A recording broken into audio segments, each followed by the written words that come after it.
Hello, this is Janet from Laurelton, Pennsylvania, and welcome to the West End Library Book Review for the month of May 2022.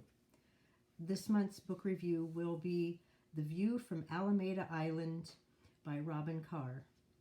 This particular book will also be the book choice for the June book club discussion.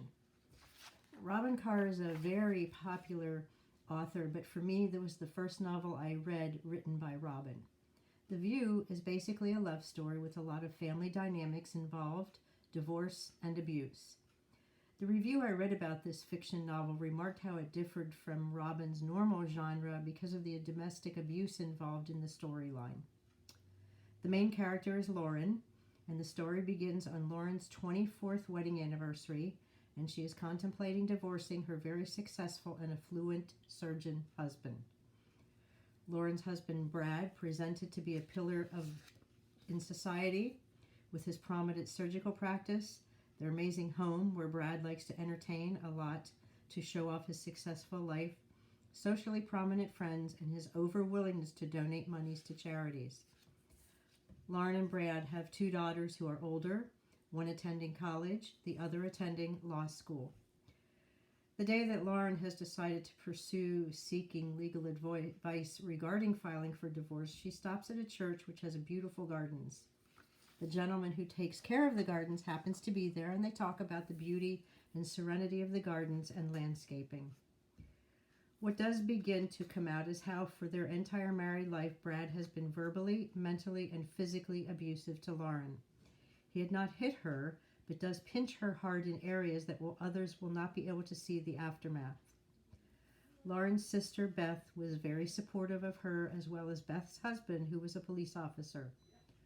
Lauren's mother, prior to her passing, had repeatedly told Lauren how she had not approved of Lauren marrying Brad. Lauren and Brad had run into the gentleman, Beau, who Lauren had spoken to at the church gardens at a social function. As it turned out, he was also in the midst of a divorce from an abusive woman whose abuse consisted of multiple affairs, going away from the family for periods of time, then begging to come back. The situation left Beau raising his wife's two sons who were not his biologically. The story evolves into Lauren moving out of she and Brad's home into a rental home, and Beau helping her with little projects around the house. While no relationship had developed up to this point, Lauren's husband, Brad, found her, forced his way into her rental house, and beat her up, at one point kicking her in the face, resulting in a hospital stay.